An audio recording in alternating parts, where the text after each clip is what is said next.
Welcome to the channel beauty and health care. ಇವತ್ತು ನಾವು ಕೂದಲಲ್ಲಿ ಹೇಗೆ ಡ್ಯಾಂಡ್ರಫ್ ಮತ್ತು ರಫ್ ಆಗಿರುತ್ತಲ್ಲ ಹೇರು ಅದು, ಮತ್ತು ಹೇರ್ ಫಾಲ್ ಕಂಟ್ರೋಲು ಮತ್ತು ಹೇರ್ ಗ್ರೋತು, ಇದು ನಾಲ್ಕಕ್ಕೂ ಸೇರಿ ಒಂದೇ ರೆಮಿಡಿನ ಹೇಗೆ ಮಾಡೋದು ಅಂತನ್ನೋದನ್ನು ತೋರಿಸ್ಕೊಡ್ತೀನಿ. ನೋಡಿ ಎಷ್ಟೊಂದು ಡ್ಯಾಂಡ್ರಫ್ ಇದೆಯಲ್ಲ, ಈ ಡ್ಯಾಂಡ್ರಫ್ ಅಂತೂ ಫಸ್ಟ್ ಕಡಿಮೆ ಆಗುತ್ತೆ.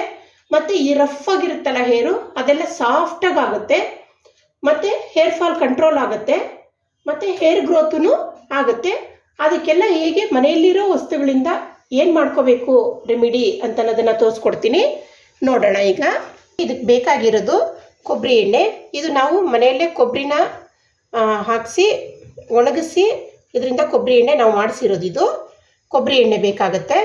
ನಿಮಗೆ ಕೂದಲು ಜಾಸ್ತಿ ಇದ್ದರೆ, ಉದ್ದ ದಪ್ಪ ಕೂದಲು ಇದ್ದರೆ ಜಾಸ್ತಿ ಎಣ್ಣೆ ಹಾಕ್ಕೊಳ್ಳಿ, ಕಡಿಮೆ ಇದ್ದರೆ ಸ್ವಲ್ಪ ಕಡಿಮೆ ಎಣ್ಣೆನ ಉಪಯೋಗಿಸ್ಕೊಳ್ಳಿ. ಇದಕ್ಕೆ ಬೇಕಾಗಿರೋದು ಮತ್ತು ಎಗ್ ವೈಟ್ ಮಾತ್ರ. ನೋಡಿ, ಎಗ್ಗನ್ನ ಸ್ವಲ್ಪ ಓಪನ್ ಮಾಡಿಕೊಂಡು ಅದನ್ನು ಎಣ್ಣೆ ಜೊತೆ ಹೀಗೆ ಹಾಕ್ಕೊಳ್ಳಿ. ವೈಟ್ ಮಾತ್ರ ಹಾಕ್ಕೊಳ್ಳಿ, ಎಲ್ಲೋ ಹಾಕ್ಕೊಂಡ್ರೆ ತುಂಬ ಸ್ಮೆಲ್ ಬರುತ್ತೆ, ಹಾಗಾಗಿ ತಲೆಯಲ್ಲಿ ಇಟ್ಕೊಳ್ಳೋಕ್ಕೆ ಆಗಲ್ಲ. ಅದು ವೈಟ್ ಮಾತ್ರ ಸಾಕಾಗುತ್ತೆ. ಕೂದಲು ಜಾಸ್ತಿ ಇದ್ದರೆ 2 ಎಗ್ದು ಹಾಕ್ಕೊಳ್ಳಿ ವೈಟು. ಚೆನ್ನಾಗಿ ಮಿಕ್ಸ್ ಮಾಡಬೇಕು ಅಷ್ಟೇ. ಇದನ್ನು 1 ಸ್ಪೂನ್ ತೊಗೊಳ್ಳಿ, ಚೆನ್ನಾಗಿ ಮಿಕ್ಸ್ ಮಾಡಿ. ನಾವು ಬೀಟ್ ಮಾಡ್ತೀವಲ್ಲ ಎಗ್ಗು, ಹಾಗೆ ಬೀಟ್ ಮಾಡೋ ಥರ ಚೆನ್ನಾಗಿ ಮಾಡ್ಕೋಬೇಕು. ಆಯಿಲು ಮತ್ತು ಎಗ್ ವೈಟು ತುಂಬ ಚೆನ್ನಾಗಿ ಮಿಕ್ಸ್ ಆಗಬೇಕು. ಇದು ಮಿಕ್ಸ್ ಆಗ್ತಾ ಇದೆ. ಇವಾಗ ಅಪ್ಲೈ ಮಾಡೋದು ಹೇಗೆ ಅಂತ ತೋರಿಸ್ಕೊಡ್ತೀನಿ. ನೋಡಿ, ಇವಾಗ ಮಿಕ್ಸ್ ಮಾಡಿದ್ದಾಗಿದೆ.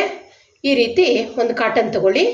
ಕಾಟನ್ ತೊಗೊಂಡು ಅದನ್ನು ಅದ್ಕೊಂಡು ನೀಟಾಗಿ ಹೀಗೆ ಪಾರ್ಟ್ ಮಾಡಿಕೊಂಡು ಹೇರನ್ನು ಫಸ್ಟು ಸ್ಕ್ಯಾಲ್ಪ್ಗೆ ಹಚ್ಕೊಳ್ಳಿ. ಹೀಗೆ ಅಪ್ಲೈ ಮಾಡ್ಕೊಳ್ಳಿ.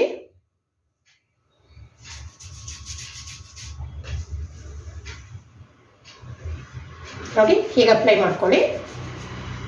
ಆಮೇಲೆ ಸ್ಕ್ಯಾಲ್ಪಿಗೆಲ್ಲ ಹಚ್ಚಿದ್ದಾದಮೇಲೆ ಮತ್ತೆ ಹೇರ್ಗೂ ಕೂಡ ಹೀಗೆ ಎಷ್ಟು ಉದ್ದ ಇದೆಯೋ ಹೇರು, ಆ ಹೇರ್ಗೂ ಪೂರ್ತಿ ಅಪ್ಲೈ ಮಾಡ್ಕೋಬೇಕು. ಯಾಕಂದರೆ ಹೇರೂ ಸಾಫ್ಟ್ ಆಗಬೇಕಲ್ಲ, ಅದಕ್ಕೋಸ್ಕರ ಹೇರ್ಗೂ ಅಪ್ಲೈ ಮಾಡ್ಕೋಬೇಕು.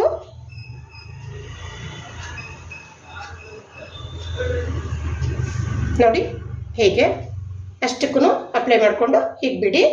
ಮತ್ತು ಇನ್ನೊಂದು ಪಾರ್ಟ್ ತೊಗೊಳ್ಳಿ, ಹೀಗೆ ಮತ್ತೆ ಸ್ಕ್ಯಾಲ್ಪ್ಗೆ ಅಪ್ಲೈ ಮಾಡಿ, ಮತ್ತು ಹೇರ್ಗೂ ಅಪ್ಲೈ ಮಾಡ್ಕೊಳ್ಳಿ. ಅಪ್ಲೈ ಮಾಡಿಬಿಟ್ಟು ಒಂದು 2 ಅವರ್ಸಿಂದ 6 ಅವರ್ಸ್ವರೆಗೂ ಇಟ್ಕೊಳ್ಳಿ. ಇದನ್ನು ಇಟ್ಕೊಂಡು ಆಮೇಲೆ ವಾಮ್ ವಾಟರಲ್ಲಿ ವಾಶ್ ಮಾಡ್ಕೊಳ್ಳಿ. ತುಂಬ ಬಿಸಿ ಬಿಸಿ ನೀರು ಹಾಕೋದೇನು ಬೇಡ, ವಾಮ್ ವಾಟರಲ್ಲಿ ವಾಶ್ ಮಾಡ್ಕೊಂಡ್ಬಿಡಿ. ನಿಮಗೆ ಒಂದೇ ಸಲಕ್ಕೆ ಎಷ್ಟು ಡಿಫ್ರೆನ್ಸ್ ಬಂತು ಅಂತನ್ನೋದು ಗೊತ್ತಾಗುತ್ತೆ. ನೋಡಿ, ಕಾಮೆಂಟ್ಸಲ್ಲಿ ತಿಳಿಸಿ ಹೇಗಾಗಿದೆ ಅಂತ. ಈ ವಿಡಿಯೋ ನಿಮ್ಗೆ ಇಷ್ಟ ಆಗಿದೆ ಅಂತ ಅಂದ್ಕೊಳ್ತೀನಿ. ಇಷ್ಟ ಆಗಿದರೆ ಲೈಕ್, ಶೇರ್ ಮಾಡಿ, ಸಬ್ಸ್ಕ್ರೈಬ್ ಮಾಡಿ.